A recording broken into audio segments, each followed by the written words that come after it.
পুরাতন মালদা নারায়ণপুর শিল্পতালুক এলাকা, কিন্তু সেই শিল্পতালুক এলাকার কারখানা থেকে দিনে রাতে ছাই উড়ে আসছে। গ্রাম সহ সংশ্লিষ্ট এলাকার ফসলের জমিতে এবং আমের বাগানে সেই ছাই জমছে, যার ফলে ফসলের ক্ষতি হচ্ছে। সমস্যায় পড়েছে আম চাষিরা।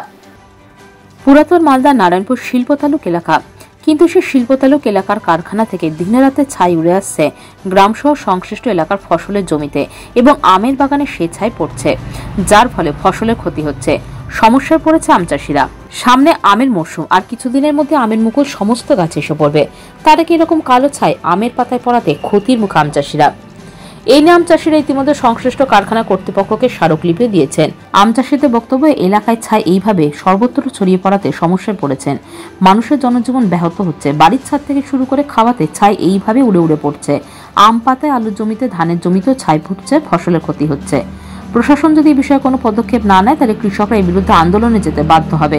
অন্যদিকে কারখানার দায়িত্বপ্রাপ্ত এক কর্মী জানান, ছায়ের যে দূষণ নিয়ে কথা অভিযোগ তোলা হয়েছে এবং চাষিরা অভিযোগ নিয়ে এসেছে, কিন্তু কারখানার যে ছায়ের কথা বলা হচ্ছে সেই ছাই খালি চোখে দেখা যায় না। তবে এলাকাবাসীর অভিযোগ রয়েছে, আমরা অতি সত্বর সে সমস্যার সমাধান করব। পলিউশন দপ্তরকে এই বিষয়ে আমরা দেখতে বলবো। এলাকার কৃষকদের সমস্যার কথা কার্যত স্বীকার করেছে মালদা বিধানসভা কেন্দ্রের বিজেপি বিধায়ক গোপাল সাহা। বিধায়ক জানান, নারায়ণপুরে বিভিন্ন কোম্পানির কারখানা রয়েছে, কিন্তু সেখান থেকে কালো ধোঁয়া এরকম ছাই গোটা নারায়ণপুর এলাকা জুড়ে ছড়িয়ে পড়ছে। তাতে কৃষকরা সমস্যায় পড়েছেন। এই বিষয়ে কৃষকরা প্রশাসনকে জানিয়েছে, কোনো কাজ হয়নি। তবে সমস্যার সমাধান না হয় তাহলে সাধারণ মানুষকে নিয়ে আমি নিজে কারখানায় ধর্নায় বসব। জেলা খাদ্য প্রক্রিয়াকরণ উদ্যান পালন দপ্তর আধিকারিক সামন্তন লাইক জানান, বর্তমানে যে এখন যার সময় তাতে আমের কাছে মুকুল আসবে। এইভাবে শিল্পতালুক এলাকায় যে ছাই আম গাছের পাতা এসে পড়ছে, সেক্ষেত্রে আমের মুকুলে ব্যাপক ক্ষতি হবে। তবে এই বিষয়ে পলিউশন দপ্তরকে বিষয়টি দেখা উচিত। এই যে এখন ছাইটা, এই যে এখানে একটা ইন্ডাস্ট্রিয়াল মানে আমজা মানে ফ্যাক্টরি আছে আর কি। এই ফ্যাক্টরি থেকে যতগুলো মানে ছাই আছে, এই ছাই কিন্তু পুরোটা একদম ধোঁয়ার রূপে মানে বেরোচ্ছে। কিন্তু ধোঁয়া ওরা দেখছে, কিন্তু ওখানে বেরোচ্ছে, কিন্তু এখানে আমাদের পুরো গ্রামে এসে পড়ছে। এসে দিয়ে ধানের যেভাবে ক্ষতি হচ্ছে, আলুর সেভাবে ক্ষতি হচ্ছে, আপনার আম ফলের ক্ষতি হচ্ছে। কেমন এখন আমার স্প্রে করার টাইম, স্প্রের সময় আপনার যে ছায়ে ভর্তি হয়ে আছে, পুরো কালো কালো হয়ে জাম হয়ে আছে। যদি এই এখন তো আমরা এগুলো লিজ নিয়ে রেখেছি, এসব মানে পাতাগুলো আমরা লিজ নিয়ে রেখেছি। যদি এইভাবেই থাকে তাহলে তো আমাদের বিশাল সমস্যায় পড়তে হবে। কেননা আমরা তো বাগানে তো আমরা তো জানি না যে ছায়ে ক্ষতি হয়ে যাবে। কেননা এই ফ্যাক্টরি এভাবে হয়েছে, যদি মানে না হয়, এই ছাই যদি না মানে বন্ধ না করে, তাহলে আমরা কিন্তু বৃহত্তর আন্দোলন করব। ফ্যাক্টরি জাম করবো, দরকার জাম করবো, এতে যত কিছু করতে হয় করবো আমরা। ফ্যাক্টরি যত ওখানে মরতে হলে ওখানে মরবো, যে দরকার হলে। এখন বর্তমানে তো প্রথমত ধান হয়ে গেছে, ধান তো মানে 15 মণ যেখানে বিঘা হয়, সেখানে আপনার 2 মণ 3 মণ করে বিঘা হচ্ছে ধান। এখন আলুর ফসল, আলু চাষ অলরেডি শুরু হয়ে গেছে। এবারে কি পাতাতে পুরো কালো কালো হয়ে যাচ্ছে, প্রতিদিন বিষ স্প্রে করতে লাগছে, প্রতিদিন। জামা কাপড় ছেলে পিলে খাচ্ছে, জামা কাপড়ে পড়ছে, খাবারে পড়ে যাচ্ছে, এভাবে মানে আমাদের ক্ষতি হয়ে চলে যাচ্ছে যাকে বলে। মূলত অভিযোগ, এই ছায়েতে ফসল সব নষ্ট করে দিচ্ছে। ধান যেটা আমার ফলন ছিল 10 মণ 12 মণ, এখন 3 মণ বিঘাও হচ্ছে না। দ্বিতীয়ত যে ছাইটা হচ্ছে, খড়ও গরু খাচ্ছে না। তৃতীয়ত হচ্ছে যে গ্রামে এমনভাবে ছাই উঠছে যে ভাত খেতে বসছে, ভাতের খাওয়াটাও ছাই। এবার কাপড় ধোলাই করে যে ফেলে দিচ্ছে শুকাবার পরিষ্কার করে, সেটাও তো ছাই। মানে সমস্যার শেষ নাই।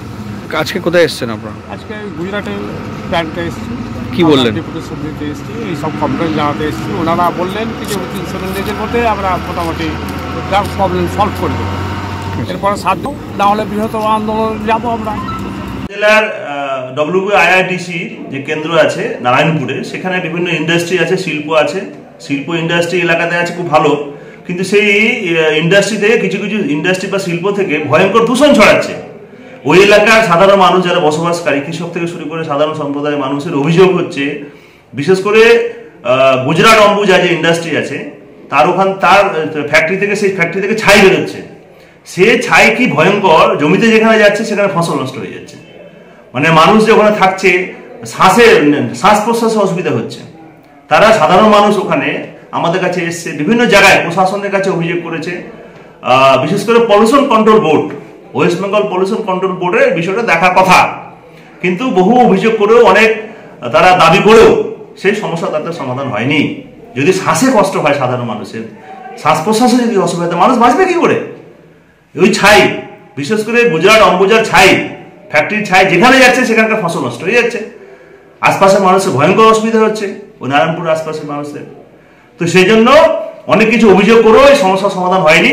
এই সমস্যার সমাধান যদি না হয় সাধারণ মানুষ কিন্তু বৃহত্তর আন্দোলনে সামিল হবে, এবং এলাকার বিধায়ক হিসেবে আমি চুপচাপ বসে থাকতে পারি না। যদি এই সমস্যার ইমিডিয়েট সমাধান না হয় তাহলে সাথে সাথে সাধারণ মানুষের সাথে আমরাও ওখানে ধর্নায় বসবো।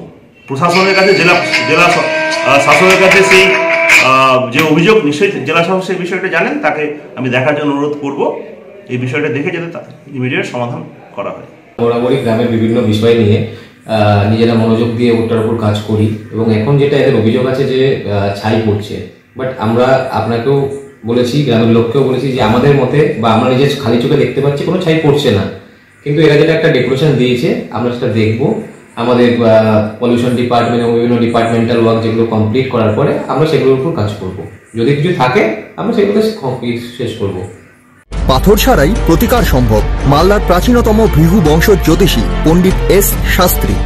দাম্পত্য সমস্যা, বিবাহে বাধা, ব্যবসায় অবনতি, পরীক্ষায় অকৃতকার্যতা, ভাগ্য গণনা, গোষ্ঠী বিচার, ঠিকুচি গোষ্ঠী এবং মৃত্যু ছাড়া সকল সমস্যার সমাধানের জন্য যোগাযোগ করুন জগদম্বা জ্যোতিষ কেন্দ্র, বিবেকানন্দ স্কুলের পাশে, মালদা। মোবাইল 09730278332 অথবা 09332056956।